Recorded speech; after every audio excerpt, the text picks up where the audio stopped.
क्या आपको मालूम है कैलाश मानसरोवर एमपी में भी है?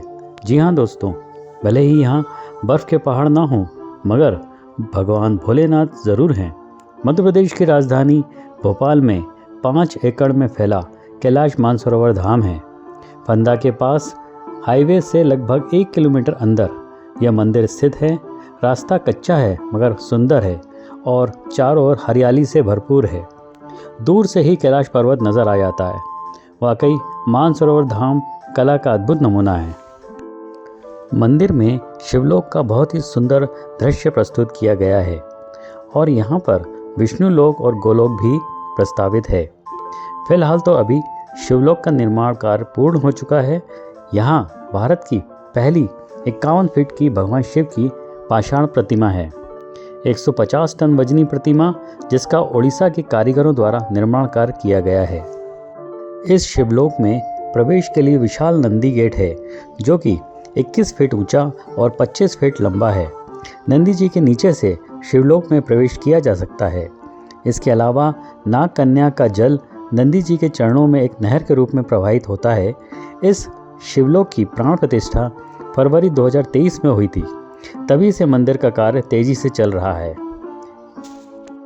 मंदिर प्रांगण में बीच में ही एक कुंड बना हुआ है जिसमें एक फव्वारा भी लगा हुआ है। चारों तरफ सीढ़ियां बनी हुई हैं जिसके द्वारा आप कुंड में प्रवेश कर सकते हैं। मंदिर के अंदर 9 देवियों की स्थापना भी की गई है। पहली शैलपुत्री, दूसरी ब्रह्मचारिणी, तीसरी चंद्रघंटा, चौथी कुष्मांडा, 5वीं स्कंदमाता, 6ठी कात्यायनी, 7वीं कालरात्रि, 8वीं महागौरी और 9वीं सिद्धिदात्री।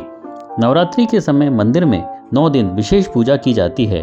इस समय काफ़ी भीड़ देखने को मिलती है। इस शिवलोक में 3 द्वार हैं। पहला द्वार डमरू द्वार जो सबसे बड़ा है। इसी प्रकार दूसरा द्वार नंदी द्वार और तीसरा शंख द्वार है। मंदिर का विशाल कैंपस सबको आकर्षित करता है। खासकर छोटे बड़े गार्डन बनाए गए हैं जिसमें झाड़ियों से बने शिवलिंग बड़े ही अच्छे लगते हैं। मंदिर प्रांगण में एक तरफ यज्ञशाला भी है जहां अक्सर यज्ञ होते रहते हैं। हिंदू त्योहारों में विशेष पूजा अर्चना होती है, खासकर महाशिवरात्रि में, और यहां पर साफ सफाई का विशेष ध्यान रखा जाता है। मंदिर के गर्भगृह में शिवलोक के विहंगम दृश्य के साथ ही आप 12 ज्योतिर्लिंग जैसे गुजरात के सोमनाथ, आंध्र प्रदेश के मल्लिकार्जुन, मध्य प्रदेश के महाकालेश्वर और मध्य प्रदेश के ही ओमकारेश्वर, उत्तराखंड के केदारनाथ, महाराष्ट्र के भीमाशंकर, उत्तर प्रदेश के विश्वनाथ और महाराष्ट्र के त्र्यंबकेश्वर, झारखंड के वैद्यनाथ, गुजरात के नागेश्वर और तमिलनाडु के रामेश्वरम और राजस्थान के घुश्मेश्वर ज्योतिर्लिंग के दर्शन भी कर पाएंगे।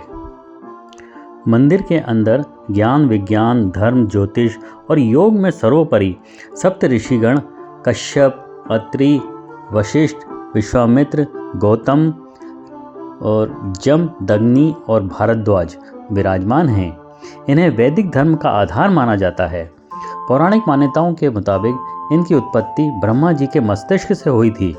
जब आप मंदिर के गलियारे से गुजरते हैं तो अध्यात्म में डूबकर आपका मन शुद्ध हो जाता है। मंदिर में एक तरफ भगवान गणेश सिद्धि रिद्धि के साथ विराजमान हैं। आपको यहाँ बहुत ही सुंदर प्रतिमा के दर्शन प्राप्त होंगे। इस शिवलोक में विशालकाय 11 फीट का एक शिवलिंग भी है जिसके अंदर छोटे छोटे 1008 शिवलिंग निर्मित किए गए हैं। इस शिवलिंग का नाम हजारी महादेव है। वहीं शिवलिंग के सामने 5.5 फीट के नंदी महाराज भगवान शिव की पहरेदारी कर रहे हैं। साथ ही एक विशाल कैलाश पर्वत है जिसकी लंबाई 120 फीट और ऊंचाई 63 फीट है। इसके अंदर 12 ज्योतिर्लिंग के दर्शन प्राप्त हो सकते हैं जिसमें भगवान शंकर की जटाओं से गंगा जी की धारा बह रही है। यहाँ पर स्थित विशाल शिवलिंग पर जल अर्पित करने के लिए भक्तों की सुविधा हेतु स्टील की सीढ़ियाँ भी बनाई हुई हैं जहाँ से आप श्रद्धापूर्वक जल अर्पण कर सकते हैं। नंदी द्वार में प्रवेश करते समय आपके पैर अपने आप धुल जाते हैं क्योंकि नंदी के नीचे जल भरा रहता है। मंदिर के बाहर बहुत ही अच्छी पार्किंग की व्यवस्था है और पार्किंग के पास ही खाने पीने और मिठाई व पूजा सामग्री की दुकानें भी हैं जहां से आप उचित कीमत पर मिठाई सामग्री और अन्य चीज़ें खरीद सकते हैं। मंदिर के पीछे तरफ शौचालय भी बना हुआ है। यहाँ पर भक्तों को किसी भी प्रकार की असुविधा नहीं होती है। अगर आप भी इस भव्य मंदिर के दर्शन करना चाहते हैं तो एक बार आना तो अवश्य बनता है। अगर आपको अपनी सनातन संस्कृति पर गर्व है तो इस वीडियो को ज़्यादा से ज़्यादा शेयर कीजिए, लाइक कीजिए और मेरे चैनल को सब्सक्राइब कीजिए। धन्यवाद।